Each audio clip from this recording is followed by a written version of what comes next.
So you are watching In Conversation with me, Andrew Marshall, and I am so excited to introduce to you this guest. He is a fantastic ventriloquist, comedian, and all-round gentleman. Please welcome Mr. Paul Zerdin. Hello there, my friend. Hi, Andrew. How's it going? I'm all right, thanks. How are you? I'm very well, thank you. I'm in the middle of my tour, so I'm in a permanent state of shell shock, really. But just that's due to the that's just due to travelling the UK at the moment with the roads, the way the roads are at the moment. Don't get me started on the roads and the traffic and the roadworks. But that's the beauty of touring. The show is the easy bit. It's the travelling that's the worst bit. I don't know what it is, but it seems every year, straight after the summer, every sort of council across the UK goes, right, let's cause some damage on the roads now. let's put it all down to one lane at 2 o'clock in the morning. Yeah, it's the best way, isn't it? You know what I mean? Yeah. But that's the way it is. Absolutely. Well, tell us a little bit about who Paul Zerdin is. Tell us where it all started off. Well, who is Paul Zerdin? What is Paul Zerdin? Why is Paul Zerdin? I started before I became a ventriloquist. I was a magician, and I was a kid magician after getting a box of magic tricks for Christmas and annoying the hell out of my family.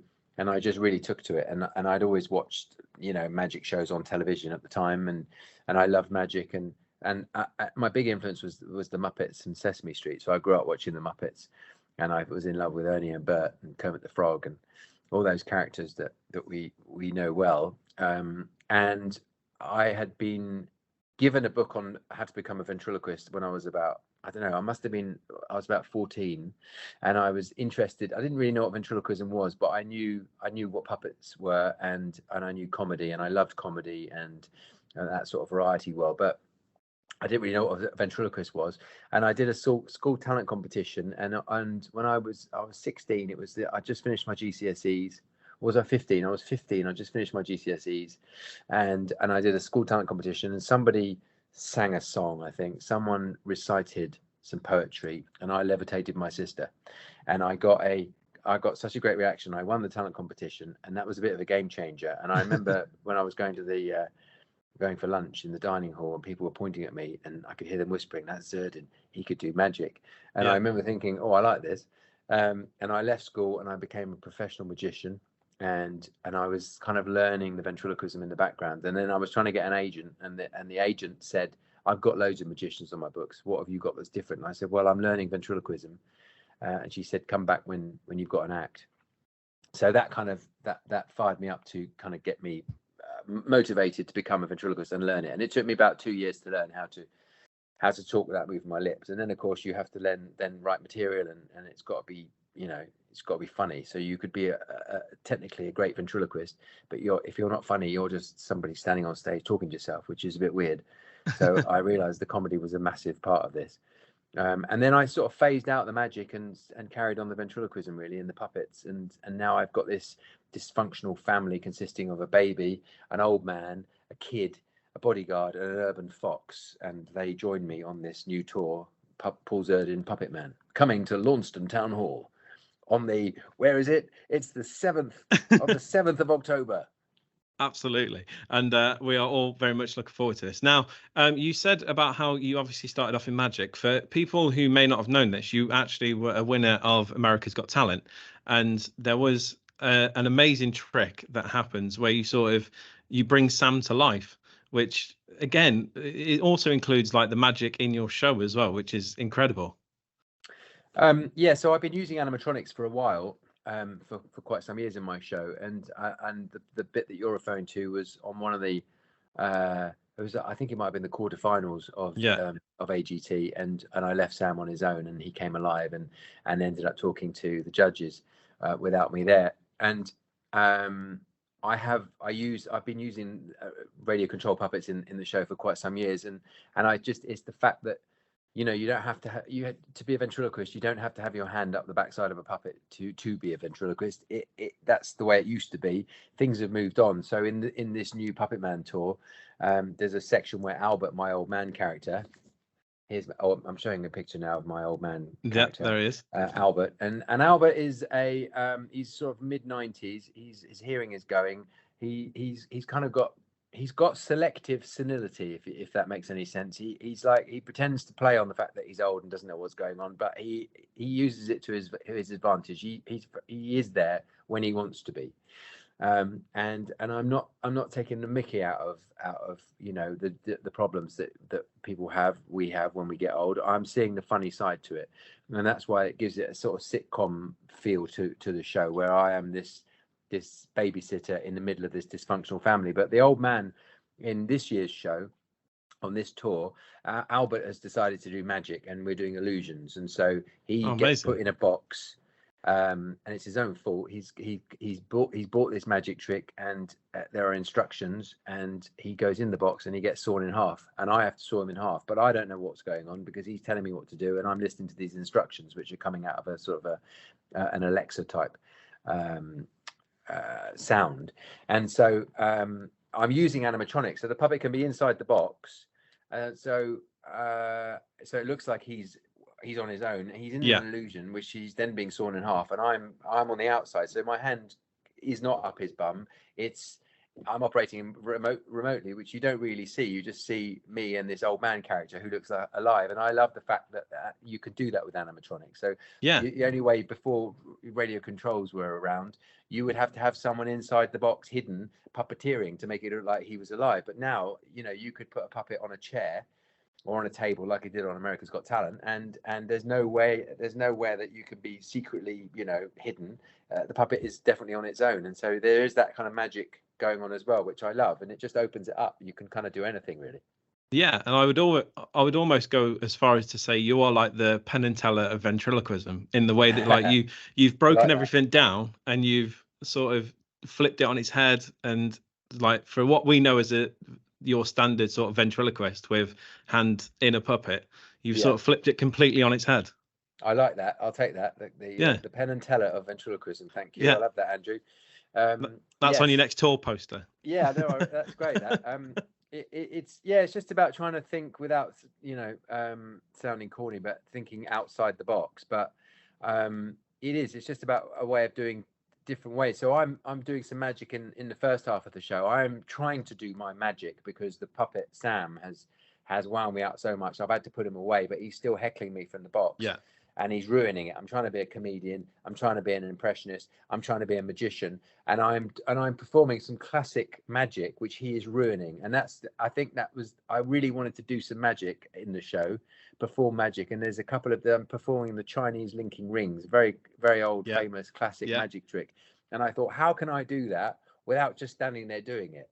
So the twist was to get the puppet to take the mick out of it, and so we're seeing we're getting funny lines out of it because I'm desperately trying to be serious and the puppets are ruining it. And that's always been my sort of character with whatever I've tried to do in the show, and it's fun. So I get to do magic, but the puppets are ruining it and sabotaging it. I'm having fun, and the audiences so far on the tour have been terrific. So what kind of places have you been to so far? I've been all over the place, from the south of England to where have I been? East Anglia. I've been all over the place. I've been touring now for on and off for probably 10-15 years.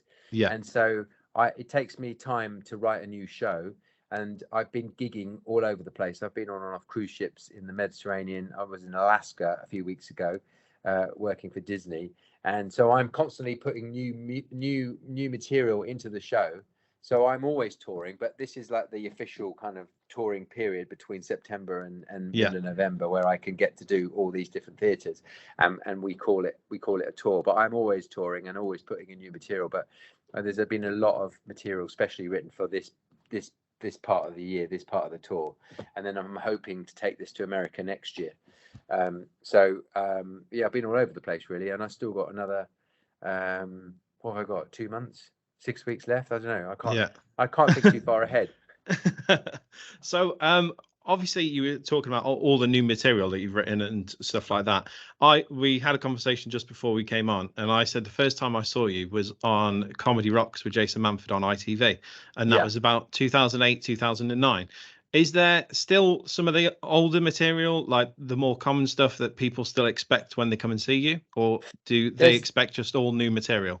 Well, it's funny, isn't it? Because when you're performing and you're a performer and you've been doing it for a long time, and you start off with an act, and an act is something that you've added to, and it becomes your act. Then you do it on TV a few times, and like a Royal Variety Show or a spot on that show with Jason Manford, or whatever. You kind of, it burns the material up, and then you go, right, well, I've done that now. Everyone knows it and they've seen it before, so I need to change the act and add new stuff. And then you have to start working hard on new material. And the more television you do, it's a vicious circle. You need television and that exposure to then help sell tickets to your live show. But also it generates, it creates an audience, generates an audience, but also you then want to keep the audience coming back. So you need to give them different stuff. But then I find that on the tour, there's bits of the stuff of like my classic old act. There's moments in there which I do bits or different versions of it in it. But I find that when I talk to people afterwards, a lot of the people, and I have to say that I'm very lucky. My theatres have been really busy, full or nearly full, where we've been so far. And I speak to people afterwards, and I go out and sign my. I've got T-shirts and all that kind of stuff. And a lot of the people have never seen me live before. They've only ever seen me on YouTube or on TV. So it's really interesting. You think it's the same audience, and it's not. It's a different audience, or it's an audience that know you, but they've never seen you live. And so I'm learning all the time. But I like to keep changing the material and keep making it new, because otherwise I get bored. And there's moments like, for example, the human ventriloquist dummy routine, which I did for years, and I did that. Probably the first time I did that was on the Comedy Rock show with Jason Manford. Then I did it on the Royal Variety show that year, or maybe it was the other way around. Maybe I did it on the Royal Variety first, and then Jason Manford. But then I developed a male and female mask, and then I made them animatronic, which I created, with one of my special effects guys. Yeah. And I had the idea for ages, and then I said, how can we do this? So now they're animatronic, and I did them on a few tours. And then I thought, and I did them on some TV shows. And then I thought, well, that's probably done now. So I need to kind of just rest that for a bit. And I didn't do it on the last tour. And lots of people came up to me saying, well, oh, you didn't do that bit that we've seen you do. Why don't you do it? I said, well, I thought you'd be sick of it. No, we love that bit. So this tour, I put it back in. Brilliant. I changed a lot of the jokes and the routine, but the premise of a man and woman up on stage with these masks, which I then leave and I go and sit in the audience at one point controlling them, that's back in, but with some different jokes. And I have to say, it's going a storm, and the people that I've had up, my volunteers from the audience, have been terrific. So, and it's always different. You never know. For me, even though I know that where the jokes are, it's always different because of the way they react. And so in terms of, like, while we're talking about material and stuff like that, obviously some of the puppets that you have in your show, you've had for quite a long time. I mainly point at Sam. Does Sam grow up like throughout each show, or does Sam sort of stay the same? How does Sam work in that sort of sense? His voice has got a bit deeper over the years. Not intentionally. It's just the way he used to be like, hello, yes, I'm Sam, yes, all right, yeah, what's going on? And now he's down here a bit. He's like, all right, what's happening? What's going on? What's happening, Zerdin? What are we doing? Well, we're on Rewind, talking to Andrew. Andrew who? We're doing, we're doing, I'm doing routines with Sam that are new routines, and but he's always, I mean, he's got a bit older, and he sounds a bit older because obviously my voice has changed as I get older, but he's still this cheeky sort of pre-pubescent kid, or is he? He's kind of going through puberty. It's funny because he's very small. He's kind of like, he looks like a sort of 7-year-old, and yet he's got the mind of a late 40s-year-old. So it's a weird one, really, because I don't know, I never really sort of look into it too much. I did do a routine about him getting a school report and doing really badly at school, so we know he's still at school. But he's quite grown up in many ways, but he never really grows up. And I think that I never really think too much into that. I just think, right, well, he is supposed to be a kid. He's a kid, but he knows more than he lets on, and he's always testing me. And it's that relationship between, like, a father and son, or a grown up and a kid. Generally, it's that relationship. And I don't have kids, but I got a nephew, and I'm really, really, I get on really well with my nephew and my niece, and we have that relationship where you'll always try and push it a bit and see how far he can go. And then obviously I'm not his dad, so I can't really tell him off, so he can get away with more with me. But he also knows what I do for a living, doing magic and comedy and puppets and stuff. So I'm kind of like a bit of escapism for him, because his real dad is a doctor. Yeah. And he's got a fantastic sense of humor, but he's got a proper job. He's does something proper. He's a doctor. Whereas what I do for a living is ridiculous. But we have this relationship and this friendship, which I really love. And I always sort of take bits from that and try and use that with my characters, and get inspired by real situations and real people. Yeah. So you've just give us a hint as to who Sam is inspired by. Is there any others that we can have a little who's inspired other characters of yours? The baby was just, he's like, I don't know, he's 4 months old and he talks, and he's not inspired by anyone, but I've gone down the route of all the baby kind of nappy jokes, and wanting to be breastfed by someone in the front row, and I've done all that. This time I'm doing nursery rhymes, which Sam is heckling and ruining, sabotaging and upsetting the baby while I'm trying to get him back to sleep. And then the baby's very inquisitive and wants me to read him a bedtime story. This time he wants a Christmas story. So he kind of deconstructs my stories. So he's cleverer than he lets on as well, and that's where the comedy comes from. I've got a bodyguard called Roger, who's an American, and he's quite intimidating. He's intimidating to look at, but funny. He's inspired by these security guys I had looking after me when I was touring America and Canada after I did America's Got Talent. And I always had these very big, burly, serious looking security guards. There would always be two of them, and they would walk me from my hotel room through the casino floor back to stage for the theatre shows that I was doing.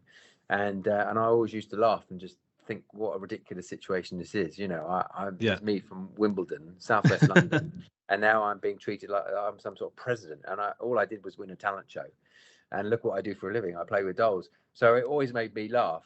But I always sort of soaked up their characters and their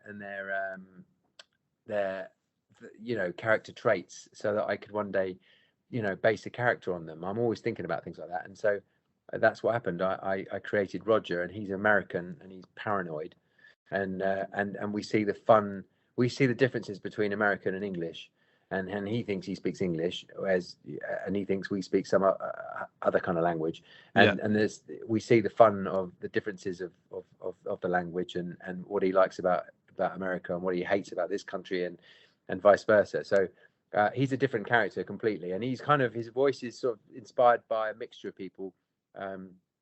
Leslie Nielsen from the Naked Gun movies, and Tim Allen from Buzz Lightyear from Toy Story. He's a mixture of all those, really, and he's very deadpan. So it's a different kind of comedy dynamic, which I really like. It's different from the other characters. He's been probably one of the most difficult characters I've ever done, because the voice also was very difficult. It's a very deep voice, and I've got a fair depth to my voice. But when you're down here, it's just hey, come on now. That's much harder to do, and also harder to do every night when you're on tour and not get a sore throat. Yeah, absolutely. Now we're going to meet all of these characters on the 7th of October in Launceston. We're very much looking forward to that. I know you've told a little bit about sort of the characters and sort of what to expect. Is there anything else, without giving obviously too much away, is there anything, what can we expect when we come and see the show on the 7th of October? Well, it's a stand-up comedy show, so it's me and all my characters, and it's a fairly fast-paced show. So it goes at quite a lick. There's various bits of audience participation. It's always fun, it's always silly, it's never malicious, it's never horrible. We're just having a laugh, and there's quite a bit of magic in the show. I'm taking the Mickey out of the magic, and the puppets are doing magic at one point using the animatronics, and there's some people from the audience that will become my puppets as well towards the end of the show, and that's one of my favorite bits, because you never know what's going to happen. People are always different, even though I know what the jokes are. There's lots of ad-libbing and there's lots of improvisation, which keeps me on my toes. And it's a fun night. It's a stand-up comedy show with a difference. It's not just a bloke with a microphone for 2 hours. It's me and lots of characters and voices. There's some impressions in there. Yeah, I like to say, I mean, it's difficult when it's your own show because you're kind of in it, but I'd like to think this is my best yet. But you know, come and see the show and you be the judge. I like that. Leaving it on a little. I like that one. That was perfect. Leave it on a little taster of you come and be the judge of it. That's good. Absolutely. I like that. Now, I'm going to ask the question, obviously, because we're here on a video chat. Is there any chance of meeting one of your friends? They're actually in the tour van. Are they? They're in the tour van at the moment, and so all I've got is I've got Sam, but he's in a suitcase. He's by the door because I'm about to get in a taxi in about 5 minutes time and go and fly to Edinburgh and do a private function in the middle of nowhere. Oh wow! So unfortunately, there is no one to show you at the moment. They're just here in spirit. I'm a good impressionist. I can do good impressions of them. Right. Should we have a quick little taster then of each character? Well, we'll have Albert first of all, because Albert's 96. What? I said, you're 96. Am I? Yes. Really? Yeah. Oh. And you're okay, aren't you? What? You're okay. Yeah. See, Albert was involved in the Normandy landings. We were there on E-Day. D-Day. We were a bit late. And then there's Sam. All right. What's going on? I'm talking to Andrew. Oh, yeah. Yeah. And we're talking about the show Launceston. Where? Launceston. Yeah. In Cornwall. I like Cornwall. Yeah. It's nice, isn't it? Yeah. You all right? Yeah. Okay. Right. All right. Are you copying me? You're copying me. Don't do that. Oh, come on. This is annoying. Come on. It's annoying. Stop it. Look. Stop it. So that's a bit of Sam. Baby's asleep at the moment, so I'm afraid he won't be coming out. That's fine. Roger, the bodyguard, he's what's going on? Well, I'm talking to Andrew here, and we're on Rewind Radio. Rewind Radio. That's right. Yeah, that's right, buddy. Okay. Yeah. Can I see some ID? My ID? Yes, sir. We don't need my ID. I'm Paul Zerdin. Well, anyone can say that. Well, I mean, only if they're Paul Zerdin. Exactly. Only see your ID. So that's Roger, you know, and then he's having a go at the audience as well. He's trying to interrogate someone in the audience he doesn't trust, and I'm trying to do the show. So I'm always hampered by these different characters, always doing these different, playing up basically, and I'm trying to control them. I love that. And do you ever, like, obviously you're on stage, you play all these characters. Is there ever sort of when you're walking down the street, do you ever do that thing where you like put voices to people and stuff like that? Well, when you come and see the show. Yeah. Launceston, the Paul Zerdin Puppet Man tour.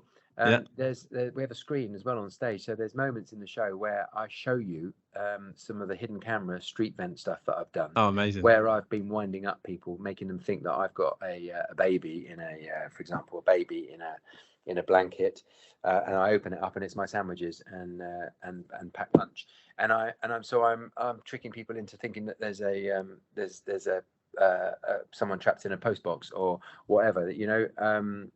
Or I have Albert, my old man character. I've gone into a restaurant and I'm ordering for two of us, and he's sitting the other side of the restaurant, and he comes alive suddenly and scares the hell out of the waitress.